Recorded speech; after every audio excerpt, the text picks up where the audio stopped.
Assalamualaikum warahmatullahi wabarakatuh.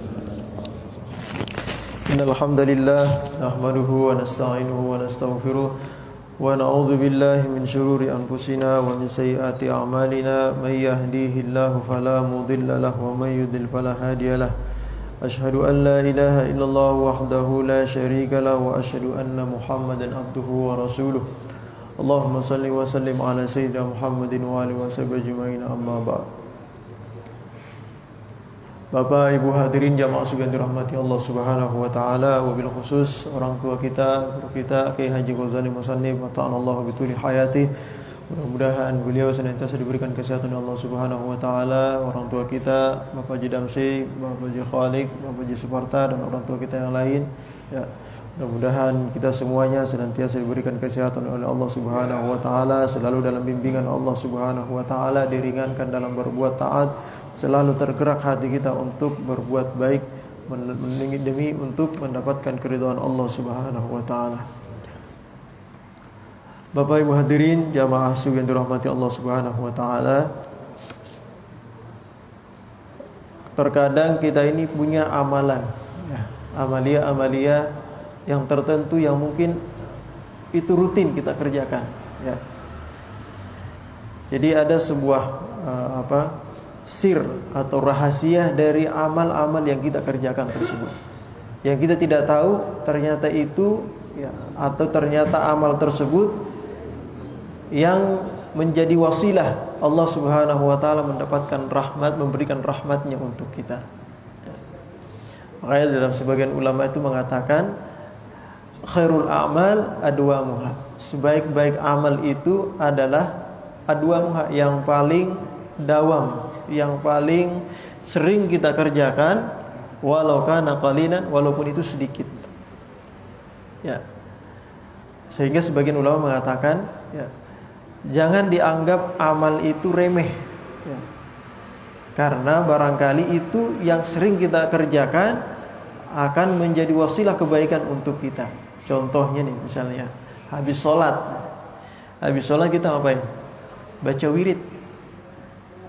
Biasanya di antara yang disunnahkan setelah habis sholat itu apa? Istighfar 3 kali, ya.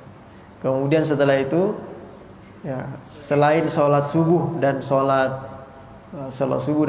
maghrib, ya, itu langsung Allahumma antas salam wa minkas salam wa ilaika ya'udu salam fahayyina rabbana bisalam wa adkhilna jannata daras salam tabarakta rabbana wa ta'ala ya dzal jalali wal ikram. Kemudian disambung ayat kursi. Ini manfaatnya, faedahnya, fadilahnya sangat besar sekali, ya. Kalau sholat subuh dan sholat maghrib Sunnah baca la ilaha illallah wahdahu la syarikalah lahul mulku wa lahul hamdu yuhyi wa yumiitu wa huwa ala kulli syai'in qadir. Sebelum posisi duduk kita berubah, baca 10 kali. Setelah itu baca Allahumma ajirni minan nar, Allahumma ajirni minan nar, Allahumma 7 kali. Salat subuh dan salat maghrib ya. Kalau kita di sini ya sering juga baca la ilaha illallah wahdahu la syarikalah 3 kali ya, selain salat subuh dan maghrib itu 3 kali. Ya, itu tidak ada, walaupun tidak ada riwayat yang sahih ya, tetapi ya sesuatu yang kita baca ya pasti ada rahasianya ya, dan tidak ada larangan baca wirid. Ya. Nah ini semuanya ya wirid-wirid yang seperti yang kita rutin kerjakan ya, yang rutin kita kerjakan itu pasti akan memunculkan sir ya. Ada rahasia-rahasia yang kita tidak tahu, Allah berikan rahasia dari bacaan tersebut. Nah oleh sebab itu ya di sini ada sebuah kitab yang bagus juga, beliau mengatakan Babul ahaditsis sahihah al-warida wa aqwalil a'immah li sahibil wirdil mu'tad. Ya, ka salatid duha wa tahajjud wa tilawatil Qur'an wa ghairihi la yatruku syai'an min wirdihi khaufan minar riyah. Jadi wirid-wirid atau amalan-amalan rutinan. Amal rutinan. Kalau kita enggak bisa merutinkan sebuah wirid tertentu, misalnya Ratibul Athas setiap subuh misalnya, atau Ratibul Athas habis maghrib misalnya, atau waktu tertentu setiap hari pasti baca Ratibul Athas sekali misalnya, atau wirid-wirid yang lain ya, baca la ilaha illallah misalnya 1000 kali sehari sudah menjadi rutinan ya. Wirid-wirid tertentu yang sudah kita rutinkan di waktu tertentu ya, ataupun sholat misalnya, sholat tahajud, sholat duha ya, sudah kita rutinkan nih ya. Kalau misalnya sholat tersebut ya misalnya tertinggal atau terlewatkan waktunya, maka bisa kita kerjakan di waktu yang lain ya. Wala yatrukuha, dan tidak boleh ditinggalkan khaufan minar riya, khawatir karena riya ya, khawatir karena riya.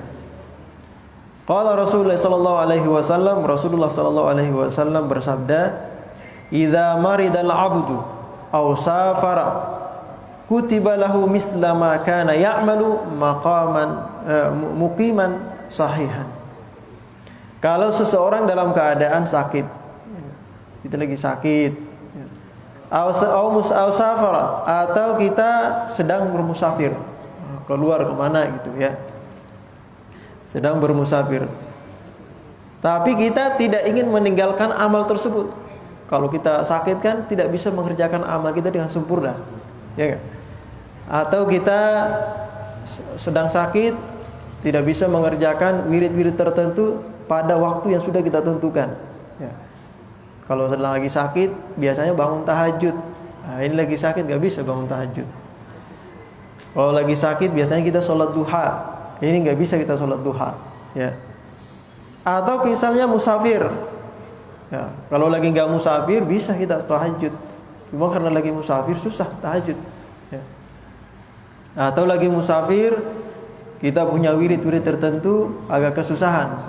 Barangkali misalnya kita punya kebiasaan kalau musafir itu naik mobil suka mabuk, pusing kepalanya, jadi nggak bisa baca wirid tertentu. Nah di saat-saat seperti ini, kalau kita menggantinya dengan di waktu yang lain ya, kita mengganti rutinan atau bacaan rutinan tersebut, amaliyah rutinan tersebut di waktu yang lain, maka kata Rasulullah, kutiba lahu misla ma kana ya'malu, maka akan dicatat untuknya seperti yang dia kerjakan di waktunya ya. Seperti dia mengerjakan amal tersebut pada waktu tersebut, pada waktu yang sudah kita tentukan. Jadi amal rutinan. Nah biasanya kita nih habis sholat kita baca istighfar 3 kali, baca Allahumma antas salam dulu, baca ayat kursi, baca tasbih 33 kali, baca tahmid 33 kali, takbir 33 kali. Kenapa suatu waktu kita diharuskan untuk buru-buru karena ada urusan penting? Maka jangan ditinggalkan ya. Karena barangkali amalan rutinan tersebut ya menjadi wasilah kita selama ini dapat kebaikan karena amal tersebut. Ya. Jangan ditinggalkan. Kerjakan sambil jalan misalnya. Atau nanti misalnya ada urusan harus ada ketemu bos nih. Atau bos langsung nelpon, nah susah nih enggak bisa ini. Ya sudah, nanti setelah itu amalkan itu, baca. Tadi habis sholat enggak sempat baca istighfar 3 kali, enggak sempat baca Allahumma antas salam, ayat kursi, tasbih 33 kali, tahmid 33 kali, takbir 33 kali, enggak sempat itu. Sampai di kantor, selesai urusan, ada waktu luang, baca tuh. Pahalanya sama enggak sama habis sholat tadi? Sama. Kalau itu sudah menjadi rutinan kita. Ya. Kalau sudah menjadi amal rutinan. Jangan sampai ya karena ada sesuatu sehingga kita meninggalkan amaliyah tersebut. Ya. Dulu saya waktu belajar di pesantren, kita ada namanya berijazah. Ijazah itu minta izin, ya, meminta izin untuk mengamalkan amaliyah tertentu. Kita dapat ijazah dari guru kita. Itu maksudnya guru kita mengizinkan kita untuk mengamalkan amaliyah ini. Dan dia punya di antara amaliyah itu punya kaifiat tertentu. Seperti misalnya Rotibul Atas, ada megang kepala begini, kan? Ada wirid Hizbus Syakran, dia muter kepala kita begini. Ada waktu tertentu gitu. Gitu. Ada hizib-hizib lain seperti Hizbul Bahar. Kadang kita Alif Lam Mim Ain Shin Qaf gitu. Ada melepas tangan gitu. Ada kaifiat tertentu. Nah, kalau enggak berijazah, boleh kita amalkan amalia-amalia itu. Tapi kalau enggak pakai ijazah, istilahnya ilegal gitu. Kita enggak tahu ada sir dalam amalan tersebut. Kalau kita laksanakan sesuai dengan ijazahnya, ya insyaallah, kata guru kami, itu kalau kita amalkan 40 hari ke depan kita akan merasakan sir dari amaliyah tersebut. Rahasia-rahasia athar, ya, dampak positif, ya, atau pengaruh positif yang muncul dari bacaan tersebut. Ya. Bukan sakti, bukan sakti ini. Ya. Sama sih amalan-amalan orang-orang Jawa tuh kan, kalau baca amalan tertentu ngambil pisau nggak mempan gitu kan, kebal dia. Amalan-amalan tertentu. Ini semua hanya sekedar wasilah ya. Jangan sampai amalan-amalan tertentu misalnya kebal dari ini pisau itu sekedar wasilah semua ya. Jangan sampai meyakini karena amalan ini saya jadi kebal. Sehingga kita nanti bisa masuk ke syirkul asghar. Meyakini dengan adanya amal ini dia akhirnya kebal. Meyakini ada kekuatan lain selain kekuatan Allah. Atau misalnya cincin udah diisi. Bahasa kita itu dia. Ini cincin udah ada isinya nih. Kalau datang kiai dulu dibaca-bacain sama kiai, kalau dipakai kebal ya gitu. Mau dipukul apa aja gak kerasa. Jangan sampai meyakini cincin tersebut itu mempunyai kekuatan lain ya selain kekuatan Allah. Itu hanya sekedar wasilah saja. Itu wasilah saja. Bacaan-bacaan yang kita baca tabarruk. Kembali lagi bahwa asar dari bacaan yang kita amaliyah yang rutin yang kita kerjakan itu biasanya sudah terasa ketika sudah 40 hari ke depan. Diamalkan rutin tapi rutin terus. Nah, kalau ketinggalan, nah seperti tadi kembali kepada sabda Rasulullah, kalau tertinggal amalkan di waktu lain. Ya, bahasa kita diqadha. Jangan ditinggalkan. Jangan ditinggalkan amalan tersebut, amalan rutinan tersebut. Bahkan diriwayatkan dalam Sahih Muslim an Umar ibn al-Khattab radhiyallahu taala anhu qala Rasulullah sallallahu alaihi wasallam man nama an hizbihi aw an syai'in minhu faqara'ahu fima baina salatil fajri wa salatil dhuhri kutiba lahu ka'annama qara'ahu minal lail. Barang siapa yang tertidur an hizbihi dari amal rutinannya. Hizbun itu amal rutinan. Setelah tahajud misalnya, biasanya bangun. Kenapa enggak bangun di malam itu? Ya, kecapean misalnya ya kan. Bangun-bangun udah qomat itu kedengaran di masjid. Gak sempat apa? Gak sempat sholat qobliyah subuh, gak sempat tahajud, gak sempat sholat witir. Nah, gimana nih kalau kelewatan seperti ini? Barang siapa yang tidur dari hizibnya, amal rutinannya, ya, au an syai'in minhu, ataupun tidak sempat sempurna, ya. An syai'in minhu itu maksudnya tidak sempurna mengerjakannya. Baru kita biasanya misalnya sholat tahajud 4 rakaat. Bangun kita, wah bentar lagi subuh nih. Kita baru dapat 2, udah masuk subuh. Baru dapat 2 tahajudnya, udah masuk subuh, gak sempurna, ya. Faqara'aha fima baina salatil fajri wa salatil dhuhri, lalu diamalkan.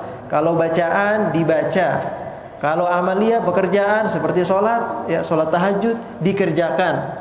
Fima bainal fajri wa salatil dhuhri, antara setelah sholat subuh dan antara sholat zuhur, dikerjakan di waktu itu, rentan waktu itu. Nah, maka kutiba lahu ka'annama qara'ahu, maka dicatat baginya seperti dia mengerjakan amalia tersebut pada waktunya. Nah, kalau kita ketinggalan sholat tahajud nih, tapi kalau rutin, ya udah rutin sholat tahajud, ketiduran suatu malam, maka kerjakanlah, ya setelah sholat subuh misalnya, atau waktu sholat duha, sekalian sholat duha, sekalian mengqadha sholat tahajud. Ya. Ini ya, biasanya kita kalau udah lewat begitu aja, dibiarin aja begitu. Jangan, karena amal rutinan itu ketika sudah rutin dikerjakan, dia punya asar sendiri, dia punya asar tersendiri. Seperti diantara keutamaan baca Ratibul Haddad, ya. Di antara keutamaan membaca Ratibul Haddad, yaitu terhindar dari pengaruh akhlak yang buruk, rusaknya moral, ya. Kita nggak ikut-ikutan di situ. Itu keutamaan Ratibul Haddad. Keutamaan Ratibul Attas, itu diantaranya terjaga dari hal-hal yang membahayakan untuk diri kita, seperti sihir, teluh, santet, atau apa macam-macam. Ya. Zaman dulu ini dikarang untuk memelihara diri dari itu, karena di dalamnya itu hadis-hadis Nabi, ya. Ratibul Attas, Ratibul Haddad, itu isinya di dalamnya hadis-hadis Rasulullah, doa-doa, wirid-wirid dari hadis Nabi disusun di situ. Ya. Bukan gak ada dalilnya, disusun di situ. Oh, ini di antara doa-doa yang khasiatnya seperti ini dari Rasulullah, misalnya, itu disusun di situ. Itu di wirid-wirid itu, hizib-hizib itu. Jadi dirutinkan, kalau sudah diamalkan, rutinkan, ya. Makanya enggak usah banyak-banyak amaliyahnya. Intinya walaupun sedikit, yang penting rutin. Daripada banyak tapi sekali seminggu. Amalnya banyak. Sekali bangun sholat tahajud 10 rakaat, tapi seminggu sekali. Mending 2 rakaat, tapi setiap malam rutin kita. Itu lebih mempunyai asar, dampak negatifnya lebih terasa dalam diri kita. Kalau bukan diri kita, ke keluarga kita. Seperti Hizbun Nawawi, ya. Hizbun Nawawi ada Wirdul Latif misalnya. Wirdul Latif Imam An-Nawawi. Itu kalau diamalkan, ya, menurut kami itu ketika mengijazahkan, ini amalia, kalau kamu rutin mengamalkan amalia ini, ya, maka dampaknya sampai kepada anak cucu kita. Di antara keutamaannya, kita dipelihara dari hal-hal yang membahayakan diri kita, seperti ilmu-ilmu sihir, santet, atau apa sesuatu macam, atau niat-niat buruk orang kepada kita, itu dijaga semuanya, mulai dari kita, istri kita, keluarga kita, dan anak istri kita. Ini keutamaan zikir, wirid-wirid tertentu, ya. Bukan berarti kita beramal hanya mengharapkan keutamaan itu, jangan juga, ya. Beramallah walaupun kita sudah tahu ini keutamaannya, tapi beramallah karena Allah, itu aja. Atau jangan sampai kita meyakini saya ini sudah baca ayat kursi, kok enggak ini ya. Misalnya nih, ya kan, itu sudah baca ayat kursi masih keserupan aja gitu. Saya udah baca ayat kursi, katanya ayat kursi keutamaannya ini, tapi orang keserupan saya bacain ayat kursi malah dia ikut baca juga gitu misalnya. Nah, jangan sampai seperti itu. Jadi kita seakan meyakini amalia ini memberikan dampak, enggak. Itu semuanya wasilah saja, ya. Wirid yang kita amalkan itu semua wasilah kebaikan untuk kita, ya, yang mungkin memberikan cahaya batin untuk hati kita dan perlindungan sebagai perisai untuk diri kita yang kita tidak tahu, ya. Barangkali pada jam ini, waktu ini kita sudah tertulis takdir akan mendapatkan musibah ini. Tapi karena kita mengamalkan amal tersebut, Allah menghindarkan itu. Tapi kita nggak tahu. Kita nggak tahu. Kadang mungkin kita tahunya kapan? Loh, kamu ketemu ini nggak tadi? Tadi ada orang mau ke ini rumah kamu tadi tuh, udah mau bunuh kamu tadi, udah niat karena kamu dulu pernah ucapin begini-gini. Cuma ketemu nggak tadi? Nggak ketemu, nggak ada yang ketemu saya. Oh, itu barangkali amalan wirid yang kita baca, rutinkan baca itu dampaknya itu kita terpelihara. Kita nggak tahu, ya. Wirid yang mana yang kita rutinkan itu yang memberikan asar positif untuk kita. Maka kalau sudah ada rutinan, ya intinya di sini kalau sudah ada amalia rutinan jangan ditinggalkan. Kalaupun penting harus meninggalkan, tidak mengerjakan di waktunya, atau misalnya ketiduran, amalkan qadha di waktu lain. Ya. Amalan habis sholat jangan diremehkan, ya. Ini tuntunan langsung dari Rasulullah, istighfar 33 kali, ya. Istighfar 3 kali. Kemudian setelah itu baca Allahumma antas salam, baca ayat kursi setelah sholat itu khasiatnya sangat besar sekali, ya. Jangan diremehkan. Itu doang, habis sholat langsung kabur misalnya.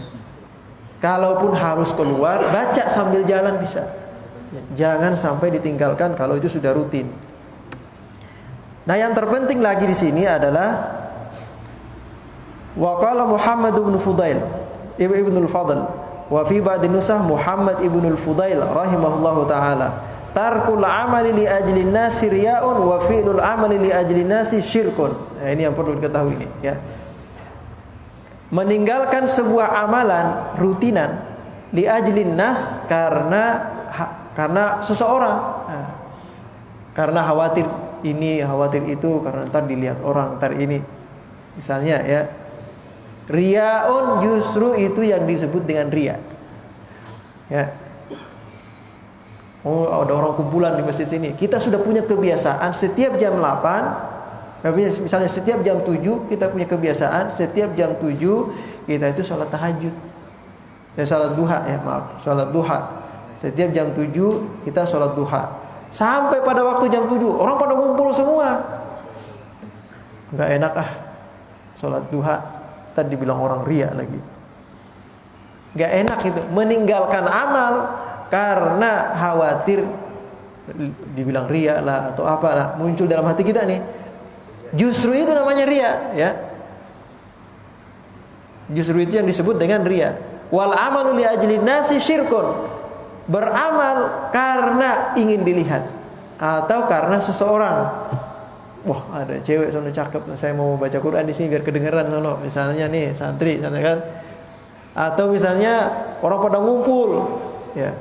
Biasanya sih nggak sholat duha, biasanya nggak sholat duha. Cuma orang pada ngumpul, ya, biar dilihat paling soleh, kayak gitu. Dia berdiri sholat duha dia, berdiri di tengah-tengah misalnya sholat duha, biar dilihat orang. Ya. Ini amaliyahnya namanya syirik. Ya. Syiriknya kenapa syirik? Biasanya kita ngomong riya nih. Bukan, justru syirik itu namanya. Kenapa? Karena dia beramal untuk orang, untuk dilihat orang, bukan beramal untuk Allah. Berarti dia sudah menduakan ibadahnya, ya, menduakan Allah. Amaliyah itu untuk Allah, bukan untuk orang. Nah, ini namanya syirik nih. Kayak kita kadang kita salah kaprah nih, ya. Pengen dilihat orang itu riya namanya. Bukan itu, ya. Beramal untuk dilihat orang itu syirik namanya. Meninggalkan amal karena takut di justice, paling soleh, paling hebat, paling ini, itu justru namanya riya. Nah, jadi kalau kita udah punya amal rutinan, sampai waktunya amalkan saja, ya. Amalkan saja, jangan takut dianggap riya. Nah, di sini wa min tariqati makaidi syaitan, di antara cara atau tipu daya syaitan itu innar rajula qad yakunu dza wirdin. Seorang laki-laki itu kadang memiliki sebuah amal rutinan. Ka salatid duha, seperti salat duha, tahajud, baca Quran, atau wirid-wirid yang lain al-ma'surat. Fayaqa'u fi qaumin, lalu dia suatu waktu berada di suatu perkumpulan. La yaf'alunahu, lalu dia tidak mengerjakan amalia tersebut. Fayatrukau khaufan minar riya, karena khawatir riya. Kita tinggalkan amalia rutinan kita karena khawatir dibilang riya. Justru itu namanya riya itu. Ya. Hadza ghalatun min man idza man minhu ya id mudawamatuhu as-sabiqa dalilul ikhlas. Jadi justru itu yang disebutkan dengan riya. Karena apa? Karena amalia kita yang rutin sudah kerjakan itu sudah ikhlas. Kalau kita tinggalkan karena seseorang, maka ini menjadi riya jadinya.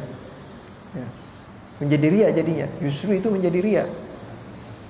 Atau kita kerjakan, tapi kita kerjakan karena seseorang. Nih, itu malah menjadi syirik lagi jadinya. Jadi intinya udah amalin aja biasa seperti biasa aja. Ya. Kalau kita misalnya sholat duhanya biasa-biasa aja, baca kulhu, ya. Kemudian al-ikhlas, ya udah seperti itu aja, rutinkan aja. Jangan misalnya ketika pada ada kumpulan banyak kita nggak baca kulhu, ya. Bacanya apa? Bacanya surah Yasin, biar lamaan dikit, hebat banget nih lama sholatnya. Nah, gitu. Biasanya kita biasa begini. Nah, sholatnya giliran di tengah orang banyak, khusyuk banget gitu misalnya, ya kan? Agar dilihat, khusyuk banget tuh sholatnya tuh. Ini justru namanya syirik namanya. Beramal, ya, membaguskan amal agar dilihat orang, itu namanya syirik. Ya, bahaya ya. Jadi kalau punya amal rutinan, udah amalkan aja seperti biasa. Ya. Nah, jadi seperti itu ya.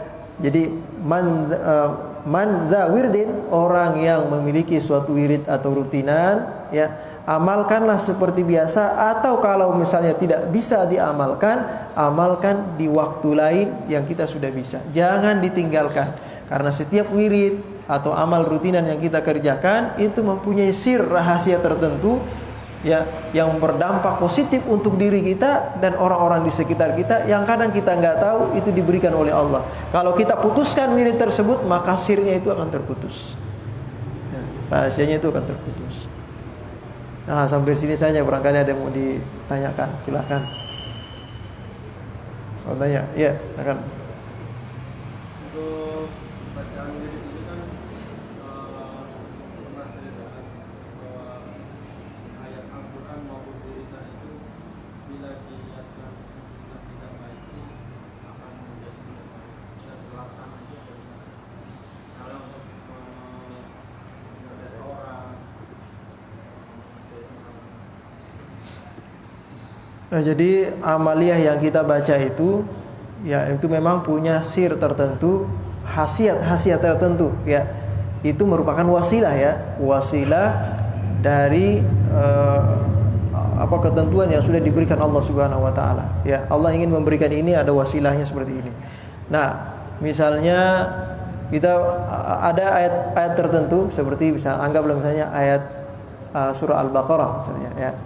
Nah, surah Al-Baqarah itu kalau kita baca, di antara khasiatnya, ya, rumah kita itu jauh dari jin. Ada syaitan. Kalau dibaca di rumah, dirutinin baca surah Al-Baqarah. Atau misalnya baca ayat kursi. Nah, ayat kursi dalam pendek misalnya. Ayat kursi dia punya khasiat tertentu, jauh dari gangguan syaitan juga. Nah, lalu kita baca itu untuk sesuai dengan khasiatnya, ya. Walaupun kita bacanya tetap kita baca karena Allah.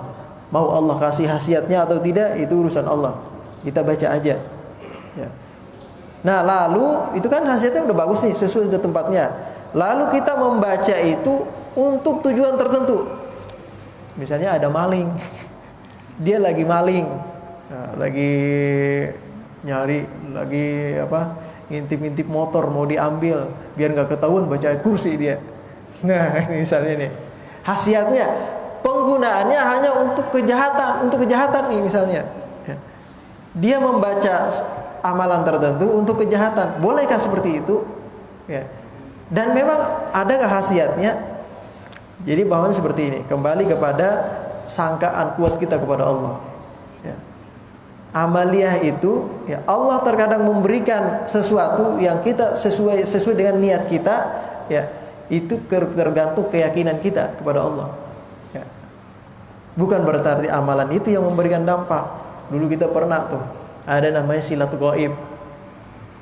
Pernah tahu Pak silat gaib? Kita baca tawasul Syekh Abdul Qadir Al-Jailani. Mau jurus apa aja bisa kita tuh tiruin tuh. Ya. Lantar kalau ini pawangnya kita nggak bisa menghentikan, men-stop gerakan kita karena ikutin gerak gaib ya. Itu ditepuk sama dia pakai sholawat. Nah, ditepuk sama dia pakai sholawat. Nah, baru berhenti tuh. Nah ini kan sholawat untuk hal seperti itu. Misalnya ya. Atau amal-amalian dari ayat-ayat Al-Quran kan untuk kebaikan. Lalu kita gunakan untuk apalah. Misalnya baca ayat ini. Nanti kalau kamu baca ayat ini nih, insya Allah dia jadi menerima kamu tuh kalau ngelamar tuh misalnya. Ya. Pokoknya kamu baca ayat ini, insya Allah kamu diterima dah kalau ngelamar. Ayat tertentu nih, padahal khasiatnya ya untuk ayat Quran biasa, tapi kita ambil untuk khasiat ini. Kalau kita meyakini ayat tersebut, Allah bisa memberikannya sesuai dengan apa yang kita inginkan. Ya, wallahu fi dhanni 'abdi. Allah itu sesuai dengan apa yang kita sangkakan. Tapi bukan berarti ya ini jangan sampai salah kaprah nih. Bukan berarti bahwa ayat ini fungsinya untuk itu, enggak. Itu hanya kekuatan keyakinan seseorang kepada Allah. Jadi sehingga Allah kasih ya. Ada orang bisa ada ayat fungsinya ini, tapi terus dia baca, tapi dia nggak yakin, dia baca dia nggak yakin, dia nggak dapat dia asar dari bacaan tersebut. Ya. Ada orang khasiatnya bukan itu sebenarnya khasiatnya, cuma dia yakin Allah kasih sesuai dengan keyakinannya. Ya. Nah disinilah kita harus menjaga hati nih, jangan sampai melenceng. Wah saya baca ini akhirnya seperti ini. Berarti bacaan ini benar-benar hebat nih. Dia sudah meyakini bahwa yang memberikan keamanan adalah amalan tersebut, bacaan tersebut, itu udah bahaya tuh. Ya. Tetap Allah yang memberikan, bacaan ini hanya sekedar wasilah saja. Jadi memang ada seperti itu. Ya. Tergantung keyakinan kita. Zaman dulu, ya. Nenek-nenek kita zaman dulu mau ngapain aja, bismillah doang bacanya satu. Ya. Oh ini nih, bismillah. Wah, yakin dia. Jadi ya. Bismillah ini jadi gitu. Bismillah doang satu untuk semuanya. Nah kalau kita sendiri tahu yang ini untuk ini amaliyahnya, ini untuk ini amaliyahnya, sesuai dengan misalnya di hadis Nabi khasiatnya. Kita nggak bisa tidak ada asarnya kita dapat karena kita bacanya nggak yakin. Ada orang dulu Bismillah doang bacanya tapi yakin diberi asarnya oleh Allah Subhanahu Wa Taala. Ya. Seperti itu Pak. Ada mau tanyakan lagi?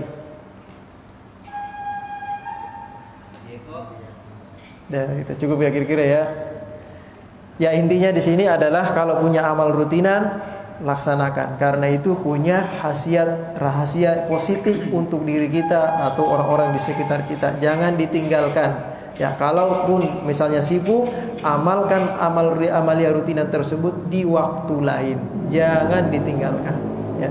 Karena amaliyah kalau sudah ditinggalkan, maka sirnya, rahasianya akan terputus. Ya. Rahasia positif dari wirid tersebut itu akan terputus. Sayang. Ya. Kalau mulai dari nol lagi. Ya. Baik itu saja, mari kita tutup kajian kita pada subuh hari ini dengan baca suratul Fatihah. Mudah-mudahan kita senantiasa diberikan hidayah oleh Allah Subhanahu wa taala dan taufiknya, dan juga diringankan dalam berbuat taat, selalu merutinkan amalan-amalan atau wirid-wirid yang sudah kita kerjakan selama ini. Kita selalu rutin, kita selalu dibimbing oleh Allah Subhanahu wa taala sehingga bacaan-bacaan atau wirid-wirid yang sudah kita rutinkan tersebut diberikan dampak positif atau sir dari Allah Subhanahu wa taala sehingga kita senantiasa dalam kebaikan dari Allah Subhanahu wa taala. Ala hadhihi wa kulli niyatin sallallahu ila hadratin nabi al-fatihah. A'udzubillahi minasyaitonir rajim. Ya kana ya kana astagfirullah. صراط الذين أنعمت عليهم غير المغضوب عليهم ولا الضالين آمين. بسم الله الرحمن الرحيم الحمد لله رب العالمين حمدا شاكرا حمدا نائما حمدا يوافي نعمه ويكافئ مزيدا يا ربنا لك الحمد كما ينبغي لجلال وجهك الكريم وعظيم سلطانك اللهم بحق الفاتحة وسر الفاتحة وكرامة الفاتحة وفرج الهم يا كاشف الغم يا من لعبدي يغفر ويرحم اللهم اغفر لأمة سيدنا محمد وارحم أمة سيدنا محمد واستر أمة سيدنا محمد واجبر أمة سيدنا محمد صلى الله عليه وسلم اللهم أخرجنا من ظلمات الوهم وأكرمنا بنور الفهم وافتح لنا أبواب العلم وزينا بالأخلاق الحسنة والحلم اللهم نور قلوبنا بنور هدايتك كما نورت السماوات والأرض أبدا أبدا برحمتك يا أرحم الراحمين ربنا تقبل منا إنك أنت السميع العليم وتب علينا إنك أنت التواب الرحيم ربنا آتنا في الدنيا حسنة في الآخرة حسنة وقنا عذاب النار صلى الله على خير سيدنا محمد وعلى آله وصحبه أجمعين سبحان ربك رب العزة عما يصفون وسلام على المرسلين والحمد لله رب العالمين.